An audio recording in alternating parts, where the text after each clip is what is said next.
Um, so I'll just emphasize that. All right. So we talked about in the book of Daniel the dream that Nebuchadnezzar had of the statue with the head of gold, the body of silver, the waist of bronze, and then the iron and clay feet. And we've discussed so far about how Babylon is represented by the golden head. And we looked there at from about 606 to 539 BC. We see the reign of Babylon. And then Medo-Persia in the silver is represented in the silver. About 539 to 331 BC, we see that reign. And now, where we're at now in our years of silence, we're looking at this reign of Greece, which was represented by the bronze portion of the statue from 331 to about 30 BC, or that's a little off there. 30 BC there. That is right. And what we're focused in on here is the Syrian Empire at this point. We've already talked about how the Daniel chapter 8, and we'll look at that here in just a little while. The large horn being split into 4 smaller horns, representing the Ptolemies and the Seleucids, and the dispersion of the Grecian Empire amongst those kings once Alexander had died, in the inheritance of those portions of that kingdom to the Seleucids and Ptolemies.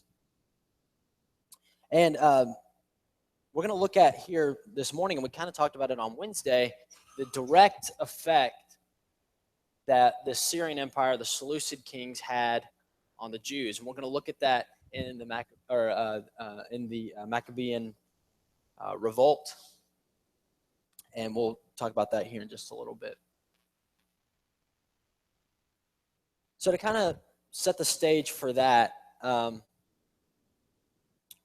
we pick up here with Antiochus III, the 6th Seleucid king, who's the father of Antiochus IV, or Antiochus Epiphanes, as many of us know him and probably likely heard his name.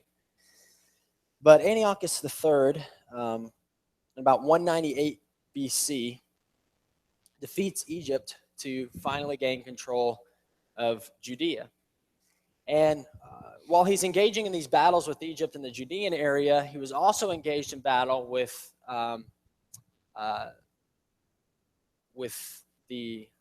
Egypt in parts of the Aegean Sea. And you see in that area, we talked about Philip of Macedon, which again, that's right there on the western side of the Aegean Sea. We see Antiochus III joining forces with Philip of Macedon to gain control of parts of Egypt that are, again, outside of the normal traditional Egyptian area, which are parts of the Aegean Sea. So Antiochus is joining forces with Philip of Macedon to try to gain parts of this Aegean Sea from the Egyptians. And at the same time, there are parts of some Greek states in the Adriatic Sea, which is a little bit northwest of the Aegean Sea. Some Greek states that are asking help from Antiochus III because Rome is starting to advance eastward, right? So they're wanting help because they are fearful of the Romans starting to take control. And so they're asking for Antiochus's help. So Antiochus is kind of split here, trying to help these Greek states in the Adriatic Sea region, and also involved in battle with Egypt in the Aegean Sea area. So we kind of see Antiochus kind of spreading himself out and likely too thin. So this is kind of the area, just so that you see on the map. Right here, Philip of Macedon, this Macedonian area. So Philip of Macedon, he joins forces with him to gain parts of the Aegean Sea, while there are others, Rome's over here, of course, and there are these Greek states in the Adriatic Sea area that are fearful of the Romans starting to move eastward, okay? So they're asking help from Antiochus to keep control.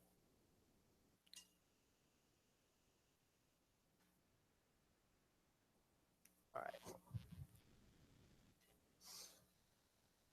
So this is kind of the, I guess you could say, the beginnings of Antiochus's encounters with Rome. And from this point on, he's never really able to defeat the Romans and they extinguish their advancements towards the east. In about 188 BC, Antiochus basically gives up Asia Minor, his navy, his mercenary soldiers to Rome. And on top of that, he has to pay a huge indemnity, which is basically like this, just a huge tax, I guess you could say. And to ensure payment of this, Rome takes hostage Antiochus' son, Antiochus IV, or Epiphanes.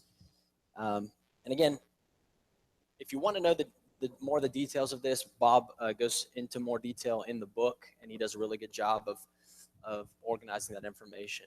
But we're just covering the basics here. But he takes Antiochus' son, and then later exchanges Antiochus Epiphanes for another one of Antiochus III's sons. Again, to ensure payment of this indemnity. So for the most part, at this point, Syria is pretty much in shambles. They've dispersed themselves trying to help these people in the Adriatic Sea, trying to take control of the Aegean Sea areas from Egypt. And on the eastern side, they're trying to keep the Parthian Empire from advancing more west. So all around them, they got these troubles, right? And from pretty much from this point on, we're just going to see them start to crumble. Antiochus III dies in 187 in battling a revolt for money to pay Rome for this indemnity. And it's going to be hard for him, for Antiochus. We're going to see the effects of that even playing on Antiochus Epiphanes' reign as well. So after Antiochus III dies in this revolt, Antiochus IV eventually gains the throne about 175 BC.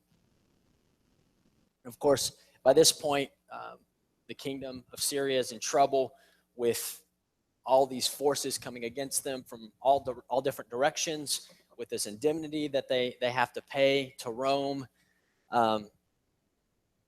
And as we said, because of that, he couldn't enlarge himself to the west and to the east. He's got the Parthian Empire continuing to advance. So let's look at that here on a map real quick. You got the Roman Empire continuing to make its way to the east. Then the Parthian Empire, you see that making its way to the west. And Syria kind of trapped here in the middle. Did gain control of Judea, and we'll see the direct, as I mentioned earlier, the direct effect that has on the Jews, which is significant for the New Testament story. But you see the pressure that they're feeling in the Syrian Empire at this point, that Antiochus is feeling.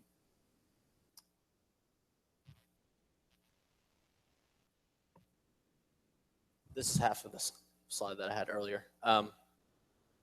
So we kind of see this focus of, and I just mentioned this, but Syria kind of turns its attention to the lands and peoples that they still had control of, kind of diverting away from the attention of spreading and advancing the kingdom and focusing on what they already have. That includes Judea. Okay, so again, we're going to see how that affects the Jews here in just a second. But Antiochus is still trying to pay this money or pay this indemnity to Rome. And so we see him kind of dipping into the areas that he already owns and into Judea to try to gain this money to pay back Rome of this indemnity that he owes them. So let's talk here just real quickly about the high priesthood in Judea at this time. Um, at this point in Jewish history, the high priesthood is now seen as a very important political position. We see the transition, as we've seen throughout the whole Old Testament story, the importance of the high priesthood and what that position means in religious practices for the Jews. Now it's really making a transition from holding this high position in religious practice to now primarily being a political position. And again, this is during the years of silence period, we see that transition of the view of the high priesthood. There's no king in Israel, right? No longer do they have a king ruling over them. No longer do they have this prophet, any prophets that are speaking to them, because again, we're in the years of silence. So it's the high priesthood. That is the position to hold for the Jews. So again, it's this political position in this position of power. In John chapter 18, verse 13, just to show you an example, talks about how they had led Jesus away to Annas first. He was the father-in-law of Caiaphas, who was high priest that year. So again, this the way that the high priesthood worked, and from what I understand, and anybody can correct me if I'm wrong, but as I have up here, going to the highest bidder, right? Whoever really had the biggest pockets was able to hold the high priesthood for a year or so, and then that transition would be made, really again to whoever held the highest or had the biggest pockets. Really, the thing I want us to take away from that, though, most importantly, is how the Jewish idea of priesthood has totally corroded into, or eroded, as I have up there, into a very worldly, political view from what once was a very special, honored position in intercession between God's people and God himself, has now become a position of strictly just man, of manpower, right? Of authority. So again, you just see this erosion of spirituality and focus on what the high priesthood should really have been about. And we see that kind of really, really just going downhill in the years of silence period. In Exodus 19, verses 5 through 6, just as a reminder of what God expected, Exodus 19, verses 5 through 6. Now, therefore, if you will indeed obey my voice and keep my covenant, then you shall be a special treasure to me above all people, for all the earth is mine. You shall be to me a kingdom of priests and a holy nation. These are the words which you shall speak to the children of Israel.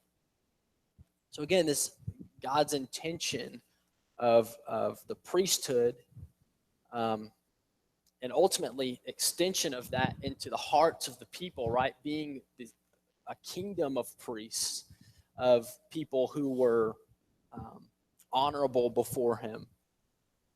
That was God's intention.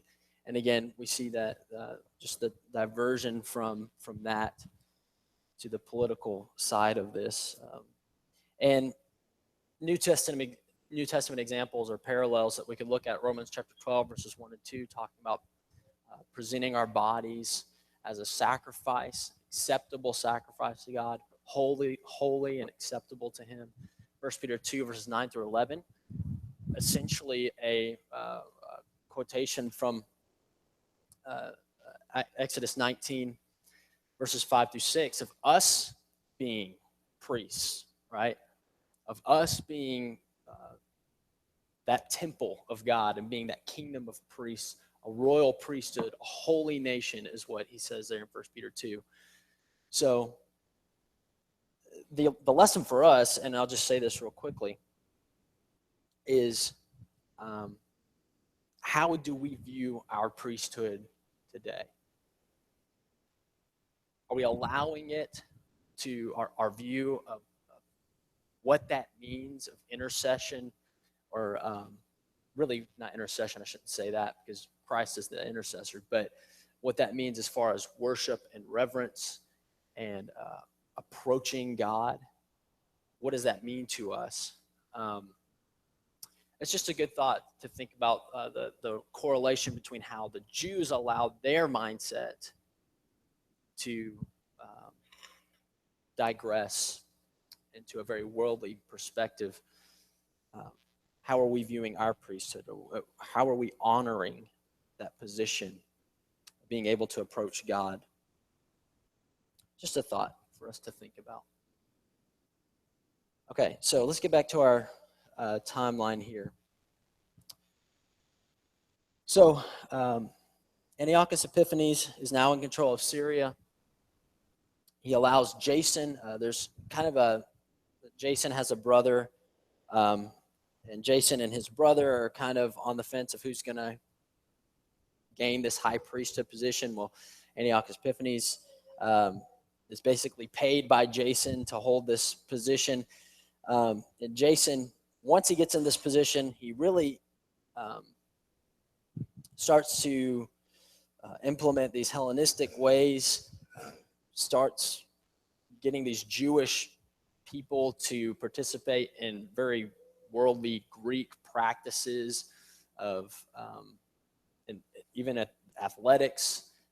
Bob mentions in the book how they were performing these acts without any clothes on. So again, this, like, what is the priesthood focused on here? Not even close to being focused on upholding the law, what they should have been. So Jason is implementing these Hellenistic ways. In about 171, Jason sends this tribute to Antiochus Epiphanes by the hands of a man named Menelaus. So Menelaus is on his way to give this tribute to Antiochus Epiphanes, and when he's there, he basically says, all right, this is what Jason's paying you, but I'm willing to give you more. So when he gets there, he offers Antiochus Epiphanes more money for the high priesthood position, and Antiochus Epiphanes places him as high priest. And so now Menelaus is high priest in place of Jason, and Jason loses his position. Now under Menelaus, it just gets even worse. Menelaus allows Antiochus Epiphanes to come into the temple and take articles from the temple, sell them, and use that money to pay Rome for the indemnity that he owed. So again, you just see the utter apostasy, I guess you could say, from the reverence that needed to be held. All right.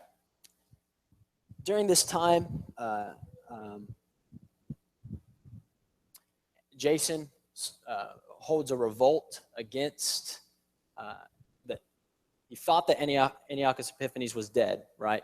So he goes and he revolts, tries to get back his high priesthood position. Antiochus Epiphanes is not dead, and so he comes back and basically thumps Jason on the head and says, you better submit back to me, and starts to just take control of the temple, of Jewish practices, and we see him really extinguishing, or he suspends temple rituals. He burns parts of the scriptures. He makes it forbidden to observe the Sabbath and festival days. He forbids circumcision, and then he builds this altar of Zeus in the temple, and expects these priests to offer sacrifices to Zeus, which really ultimately he thought he was a personification of. was a human personification of Zeus. So really, he expected them to offer these sacrifices to him. So, Antiochus was allowing them to kind of have this freedom, but Jason starts to revolt and he just takes control and puts restrictions on their worship and forces them to worship him, essentially, in the temple of God. So, as I just said, Antiochus expects them to recognize him as a manifestation of Zeus. These, amongst other efforts that he had to try to get Judea under his thumb, ultimately ended up alienating him further from Judea and the Jews and from loyalty from the Jews to him.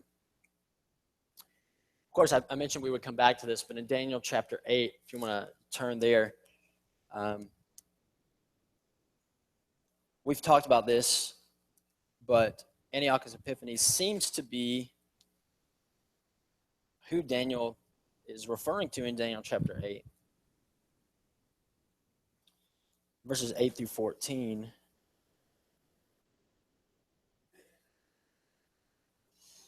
It talks about how this large horn was broken in verse 8, and there were four notable ones that came toward the four winds of heaven. So that, again, that's the dispersion of the Grecian kingdom into the Seleucids, Ptolemies. And then out of them came a little horn which grew exceedingly great towards the south, toward the east, and toward the glorious land. So we think here we're talking about Antiochus Epiphanes. It seems most likely.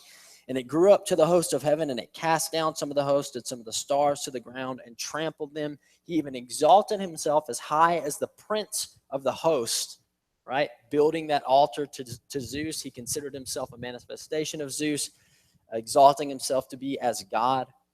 And by him, the daily sacrifices were taken away. Okay, he forbade the sacrifices, and the place of his sanctuary was cast down.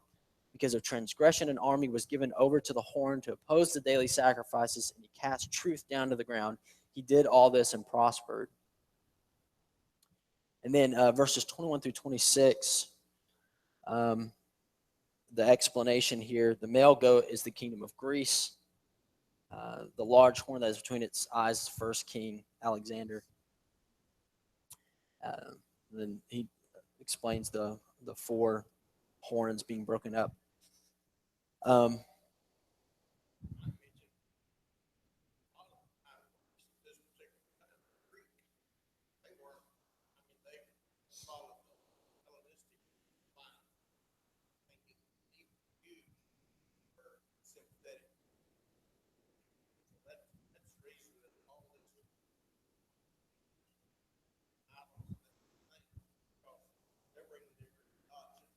Right. Yeah, and from my understanding, we're not even following the same standards of priesthood anymore from the family of Levi. So, again, it's just been totally messed up by this point. So.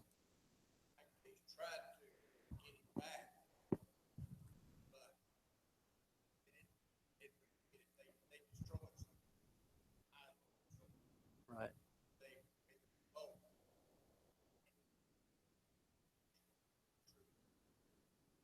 Right. Um, let's see. I was going to mention here or read some of these verses real quickly. Verses 23 through 26. In the latter time of their kingdom, when the transgressors have reached their fullness, a king shall arise, having fierce features, who understands sinister schemes. His power shall be mighty, but not by his own power. He shall destroy fearfully and shall prosper and thrive. He shall destroy the mighty and also the holy people. Through his cunning he shall cause deceit to prosper under his rule. He shall exalt himself in his heart. He shall destroy many in their prosperity. He shall even rise against the prince of princes, and he shall be broken without human means. So again, we're talking about Antiochus Epiphanes here, entering the temple, requiring these sacrifices to him, forbidding true Jewish worship, which again was not true in the truest sense of how God wanted it to be. So if Antiochus is the fulfillment of Daniel chapter 8, then we're looking at about 380 years after this prophecy in Daniel chapter 8. Antiochus dies in about 164 BC. 167, just 3 years earlier, we start to see the beginning of this Maccabean revolt. So an attempt is made to force one of the priests, Mattathias Hasmoneus, to sacrifice to Zeus, and he refuses. So the Syrians find this Jew and try to put him in there to make him sacrifice to Zeus. Well, Mattathias ends up killing that Jew, and these Syrian offers that are instating this Jew to do this. Well, Mattathias and his 5 sons are forced to flee because, again, they're going to be destroyed for having done this. So they're forced to flee, and Mattathias ends up appointing Judas as military commander before his death, who was surnamed Maccabeus, which means hammer, hence the name Maccabean Revolt. So we see Judas kind of initiating this revolt, this Maccabean Revolt. The fighting that we're talking about here in this revolt, primarily at first, was this guerrilla warfare type, just little skirmishes here and there in this revolt against the Syrian Empire. So in about December 164 BC, Judas and his men eventually regained control of Jerusalem. For the most part, they cleansed the temple, removed Zeus from the temple, and they build a new altar. We mentioned on Wednesday how this is referred to as, this recovery is referred to as Hanukkah, and it's still celebrated today. Lighting of the candles was a representation of the Jews burning candles in their homes to celebrate the relighting of the lights and the candles in the temple, and that's still celebrated today. But that's where the celebration of Hanukkah originated. So after all this has gone on in the Maccabean revolt, retaking control, these skirmishes, guerrilla warfare taking on throughout the area, Syria eventually realizes that it can't succeed in overtaking the Maccabees in this revolt. So Judea is officially granted independence from Syria power and the Seleucids in about 142 BC. So we're looking at somewhere 20, 25 years later. We're looking at after this revolt, the Judea finally getting somewhat control of the area. And just to look real quickly on a map, you got the Seleucid Empire here, and then the separation here of Judea, Samaria, and Galilee, getting that independence. But again, this is the important part. This is about what we're looking at here. By the time that the Roman Empire comes around, Judea and Samaria and Galilee still having this somewhat of an independence there. All right, are there any comments or questions? There's a lot of details we could go into, but that's rough.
Any other comments?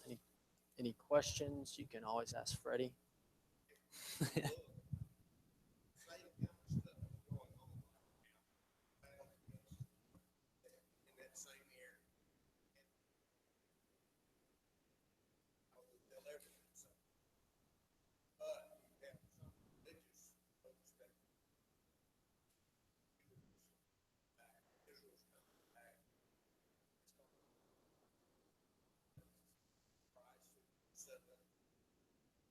Right.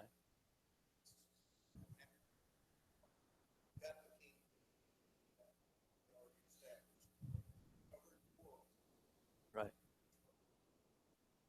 The vision. Yeah, that's what I was. Yeah, thank you for that. That's a good point. Any other comments? All right. Thank you for y'all's attention. Oh, go ahead. Sorry.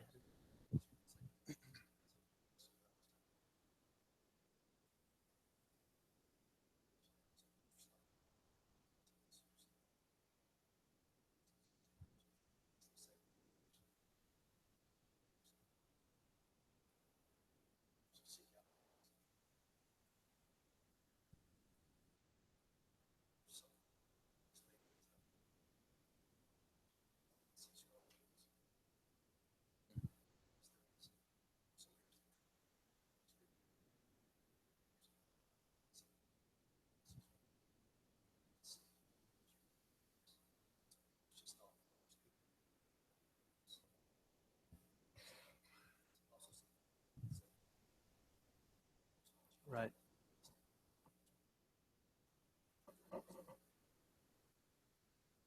Yeah. Yeah, that's really interesting. For those of you who didn't hear, he's saying that how we mentioned how in Syria they were burning the copies of the law. Antiochus Epiphanes started to burn those copies, and a lot of people think that it was around this time that the Dead Sea Scrolls were taken out to the wilderness out of Judea to preserve those copies. You mentioned that some people believe it might have been 70 AD as well in the destruction of Jerusalem, I'm assuming. Uh, but a lot of people think that that's where likely the time period uh, that. All right. So we're in for more information. Say that again. Okay. So we'll talk a little bit more about that on Wednesday. All right. Thank y'all for your attention.